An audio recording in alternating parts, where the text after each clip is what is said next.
A paz do Senhor Jesus, amados. Queridos, nós vamos para mais um vídeo aula do nosso Seminário Teológico do IBBC. Espero que os irmãos estejam acompanhando os vídeos, porque a gente está num processo acelerado. E eu quero aqui fazer uma correção. No vídeo anterior, eu situei o livro do profeta Jonas no século XII a.C., século VII, tá? Se alguém prestou atenção, se não prestou atenção, preste atenção, tá bom? E nós entramos então, voltamos ao tema final do vídeo anterior, Teodiceia, justiça de Deus. Teodiceia é o conceito que trata da coexistência de um Deus infinito e bom com o mal. As palavras gregas theos, Deus, e dike, justiça, cunharam o termo justiça de Deus, criado em 1710 pelo filósofo alemão Gottfried Leibniz. De forma simplificada, o conceito da Teodiceia afirma a existência de um Deus que permite ao homem o livre-arbítrio, ou seja, opção de escolha que, tomadas com irresponsabilidade, conduz o homem ao mal natural ou ao mal moral. Essa justificação é frequente no Antigo Testamento, pois os israelitas ficavam intrigados com o sofrimento do justo. Contudo, o livro de Jonas propõe uma leitura diferente, já que a indulgência ou perdão divino relaciona-se com o ímpio, o ninivita. Tá? O esboço do livro de Jonas, na página 44, nós estamos. Primeiro chamada, tentativa de fuga de Jonas, resgate divino de Jonas e sua demonstração de gratidão. Segundo chamada, a resposta de Nínive à pregação de Jonas. Resgate divino de Nínive, a demonstração de ira de Jonas e a ilustração e o direito divino de compaixão. Página 45, relevância do livro de Jonas para a igreja hoje. Com frequência, se usa como tema principal do livro de Jonas a questão missionária da pregação do Evangelho. Isso é indiscutível e permeia não somente o livro de Jonas, mas toda a Escritura, em particular o Antigo Testamento, pois esse deveria ser o papel de Israel em relação aos povos vizinhos. Jonas não teve compaixão com os vizinhos e irou-se com Deus, pois o Senhor foi longânimo com os assírios. A evangelização sem amor e compaixão não é, de fato, evangelização. Discurso enquanto tal, sem a fraternidade, não gera frutos, pois o amor verdadeiro, provindo do Espírito de Deus, não se alegra com a injustiça, mas regozija-se com a verdade. Tudo sofre, tudo crê, tudo suporta, tudo espera. Na carta de Paulo aos Coríntios, capítulo de número 13. Louvado seja Deus. Partimos, então, agora na página 46, para o profeta Miqueias.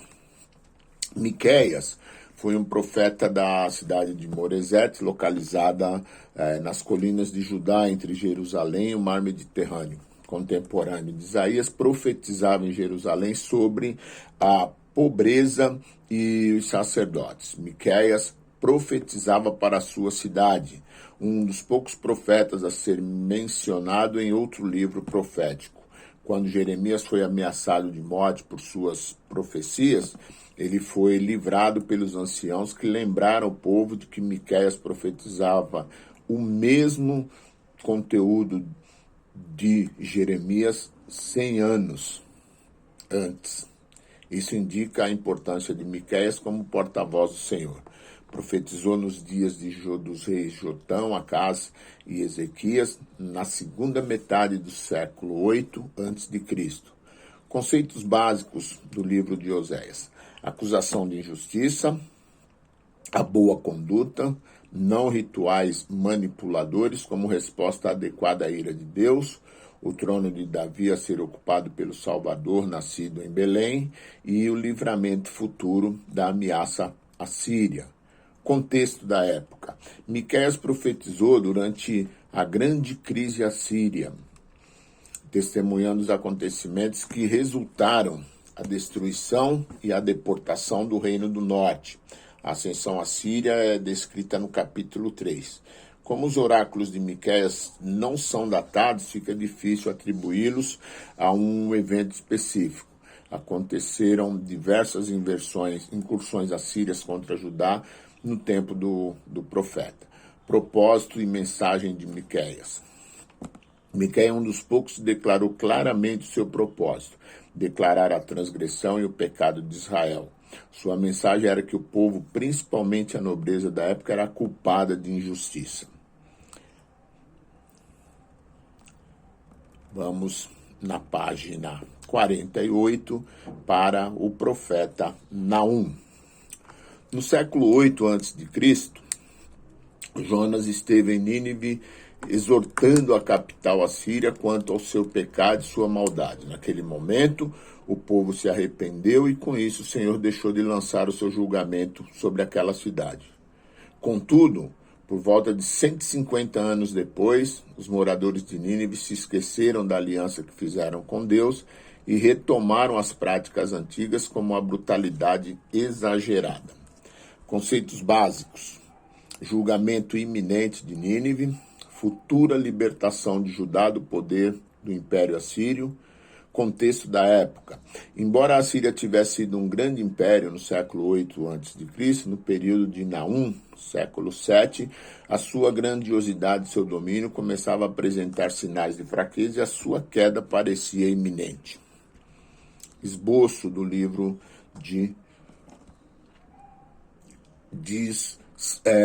Salmo introdutório, capítulo 1, do 1 ao 8. Segundo, destruição de Nínive e livramento de Judá. E terceiro, cerco a Nínive. Propósito da mensagem do livro de Naum. O propósito central do livro era o de anunciar a destruição de Nínive. Naum deixa claro que os grandes poderes do mundo não são eternos. Por mais que dominem e amontoem, por mais que oprimam e humilhem os pequenos, um dia eles ruirão como Nínive. Aliás, desaparecerão da história justamente porque agem dessa maneira. Esse é o tema principal. Temas do livro: compaixão, julgamento, tá? Tratando compaixão, Jonas 4b, Naum 1:3, e julgamento divino, Jonas 3:10, fazendo correlação com Jonas, que profetizou 150 anos antes de Naum, e depois a profecia de Naum. A profecia de Jonas, a pregação fez o povo se arrepender, Deus poupou, e em Naum Deus manifestou o juízo.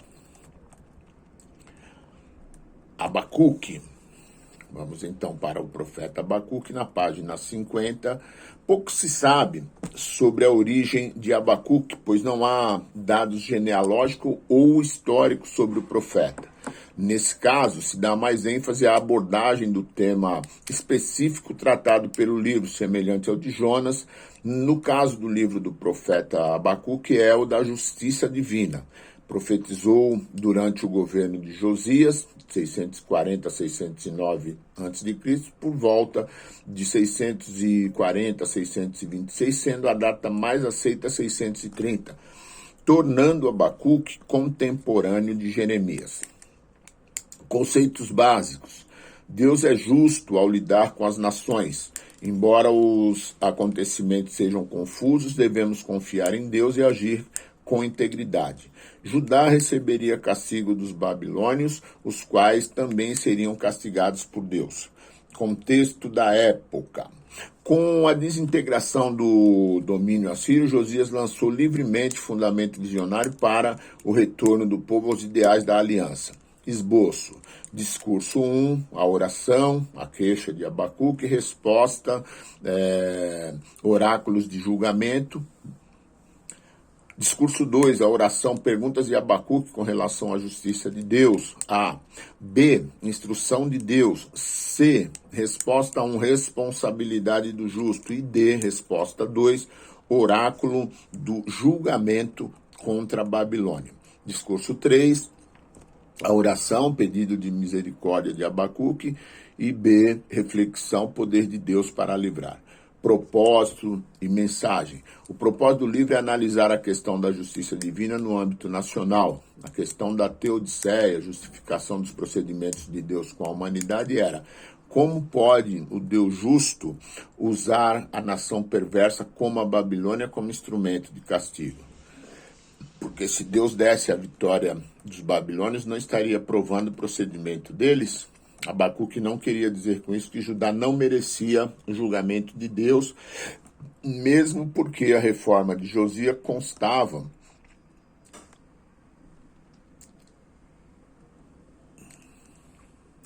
apenas no templo e no culto.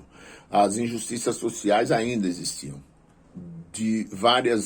O livro trata a teodiceia. De várias maneiras, o livro trata a teodiceia semelhante ao livro de Jó, porque um homem justo padece. Tema principal: a política de Deus ao lidar com as nações. A teologia diz respeito à política divina referente às nações. O procedimento divino pode ser comparado a uma balança que pesa ações boas e más. Quando o lado mal pesa mais, a tendência é que a nação será julgada por Deus. Contudo, esse julgamento pode ser adiado por conta do arrependimento. Conclusão do livro de Abacuque. O livro de Abacuque quer nos ensinar a importância da confiança em Deus e na sua soberania. Não podemos esperar reconhecer todo o andamento das operações diárias de Deus, mas podemos ter certeza de que seus propósitos estão se cumprindo. Nós encerramos então na página 51 com o livro de Abacuque. No próximo vídeo nós iniciamos na página 52 com o livro do profeta Sofonias. Deus abençoe e bons estudos.